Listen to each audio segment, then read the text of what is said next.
নিয়ত করেছিলাম 5টা মসজিদে একটা করে কোরআনে কারীম দিব, কিন্তু এখন আমি চাচ্ছি একটা মাদ্রাসায় 5টা কোরআন শরীফ দিতে, এমনটা করা যাবে কিনা? যে কোনো ভালো কাজের নিয়ত যদি আমরা করি, সেটাকে যৌক্তিক কোনো কারণে আমরা পরিবর্তন করতে চাইলে করতে পারি, কোনো অসুবিধা নেই। আপনি 5 মসজিদে 5টা কোরআন দিবেন, এটা আপনি নিয়ত করেছেন, অর্থাৎ ভালো কাজের ইচ্ছা করেছেন। ভালো কাজের ইচ্ছা করলে সেই ইচ্ছাটাকে পরিবর্তন করা যেতে পারে, এদিক সেদিক করা যেতে পারে। এখন আপনি 5টা মসজিদে 5টা কোরআন না দিয়ে একটা মাদ্রাসায় 5টা কোরআন দিতে চাচ্ছেন, ওকে, দিতে পারেন, কোনো অসুবিধা নেই। নিয়ত বা জাস্ট ইচ্ছা করেছেন, আপনি কোনো মানত করেননি।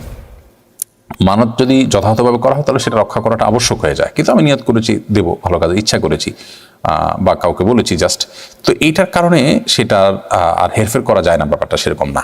মিশু জেরিন আপনি লিখেছেন, অনলাইনে লুডো খেলা কি হারাম হবে? লুডো অনলাইনে হোক অফলাইনে হোক, উভয় জায়গাতে খেলা ইসলামের শরীয়তের দৃষ্টিকোণ থেকে নাজায়েজ কাজ, গুনাহের কাজ। কারণ এটা এমন কোনো খেলা নয় যে খেলাকে শরিয়া হালাল করে। শরিয়া কোন খেলাকে হালাল করে? যে খেলা আমাদের শারীরিক কসরত আছে, যেখানে ব্যায়াম হয়, যেটার উদ্দেশ্য হতে পারে যে আমি শারীরিকভাবে ফিট হব, সুস্থ সবল হব, এবং এটা একজন ইমানদারের জিহাদের প্রস্তুতি হতে পারে। সুস্থ সবল থেকে বাদবন্দি করার সুযোগ তৈরি হবে, সেজন্য আমি এক্সারসাইজের অংশ হিসাবে এটি করছি, সেটা হতে পারে। এগুলো মানুষের মানসিক রিফ্রেশমেন্ট এনে দেয়।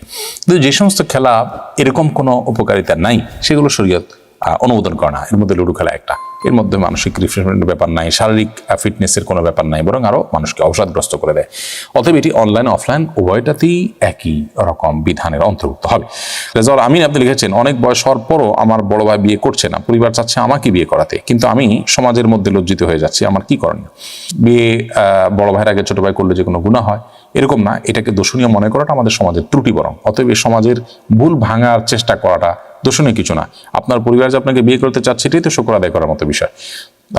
যে অনেক পরিবার তো বড় ভাই বিয়ে না করলে ছোট ভাইকে আটকে রাখেন, আপনার পরিবার তো আটকাচ্ছে না। আমার মনে হয় আপনার বিয়ে করতে আগ্রহী হওয়া উচিত।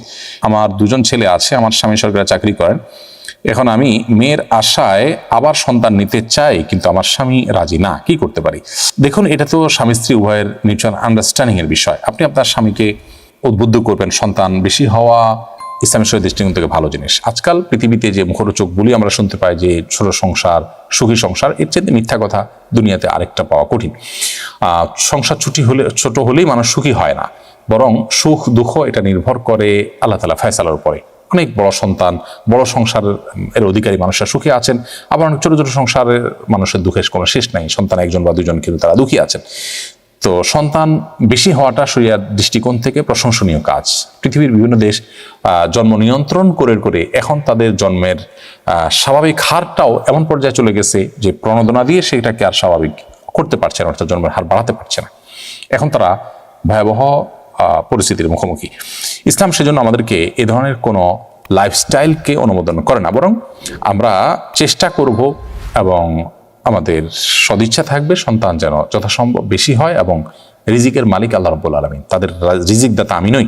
বিধায় আপনার স্বামীকে আপনি সেটা বোঝানোর চেষ্টা করবেন, সেটা আপনাদের মিউচুয়াল আন্ডারস্ট্যান্ডিং এর বিষয়। কিন্তু একান্ত স্বামী যদি রাজি না থাকেন, যৌক্তিক কোনো কারণে তিনি জন্ম নিয়ন্ত্রণ করেন, শরীর সেটাকে হারাম করে না।